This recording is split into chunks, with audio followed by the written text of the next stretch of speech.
ओम नमः प्रणवार्थाय शुद्धज्ञानैकमूर्तये निर्मलाय प्रशांताय दक्षिणामूर्तये नमः। हमारे परमादरणीय लोकेश मुनि जी, बचपन से हम सुनते आए हैं हमारे पूज्य बापू जी, जिन्होंने कथामृत से सबका दिल में रस भर दिया, जीवन में रस भरते जा रहे हैं। माननीय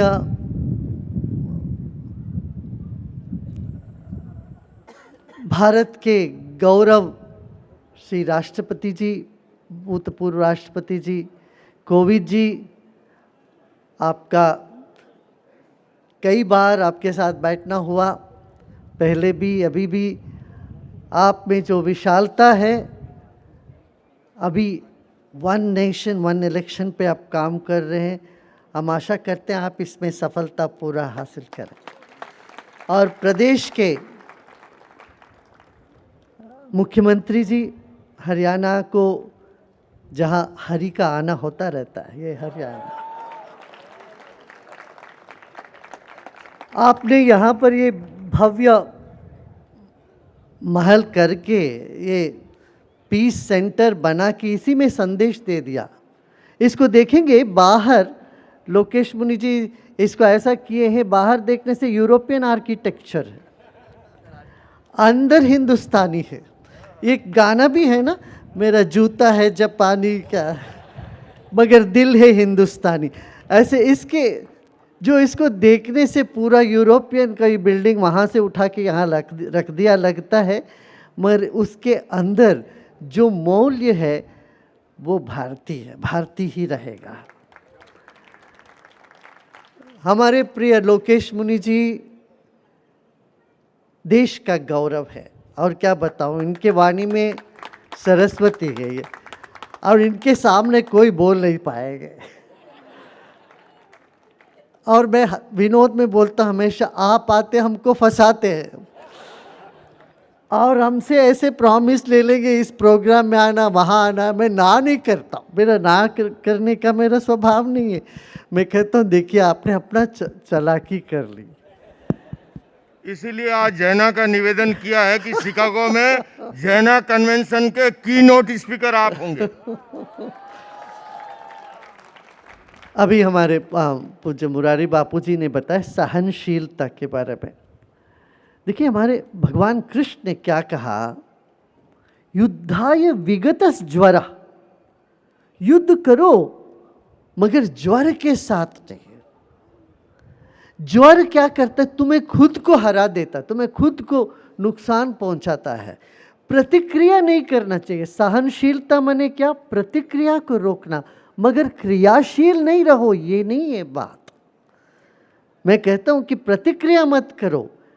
किसी को सिखाना हो, साम दान वेद दंड, दंड तो है। किसी को थप्पड़ मारना हो तो मुस्कुराते मुस्कुराते मारो।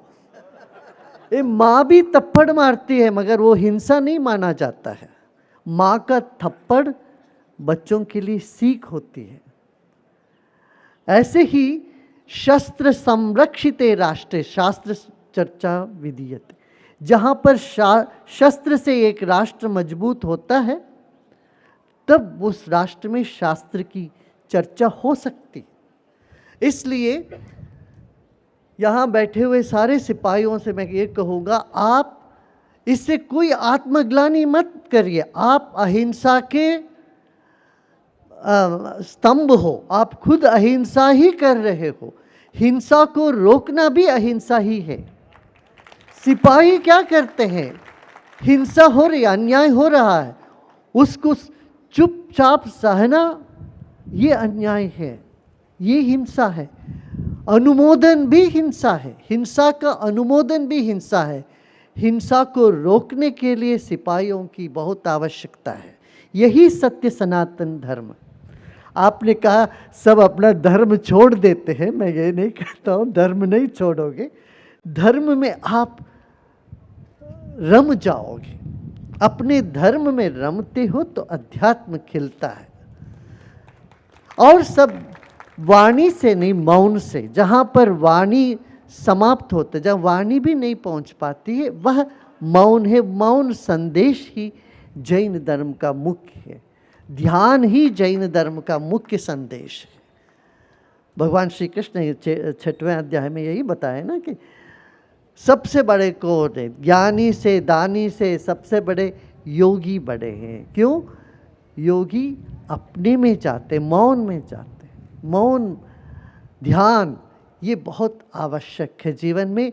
तो ये अहिंसा विश्व भारती संस्था, अहिंसा, मौन और स्यात्वाद, स्यात्वाद आज बहुत आवश्यक है। स्यात्वाद माने क्या है? ये भी हो सकता है, वो भी हो सकता है। तो ये अनंत संभावनाओं की क्षेत्र है यह प्रकृति और परमात्मा। परमात्मा को रिझाना कई तरीके से, कई रूप से रिझाते हैं। सब रूप में वही परमात्मा है। इसलिए ये कहते हैं कि ये बहुत मायने रखता है कि आज लोग इस बात को समझें दुनिया में। तब वो सहनशीलता, आप अभी तो आप बहुत तप कर रहे हो धूप में बैठ के, तप तो हो रही है। देखिए आते ही आपको तप करा रहे हैं लोकेश मुनि जी। तप कल्याण, तप से क्या होता है? कल्याण होता है। तब जो तप नहीं करते हैं उनको जीवन में ना यह जीवन ना उधर का जीवन, ना संसार ना परलोक, कुछ नहीं मिलने वाला। तो तप बहुत आवश्यक है। आज आप चाहे ना चाहे धूप में बैठ के तप हो रहा है और इससे आपका कल्याण ही होगा। इतना ही कह के मैं आप सबको फिर से कहूँगा ओम शांति, ओम शांति, शांति। जय हिंद।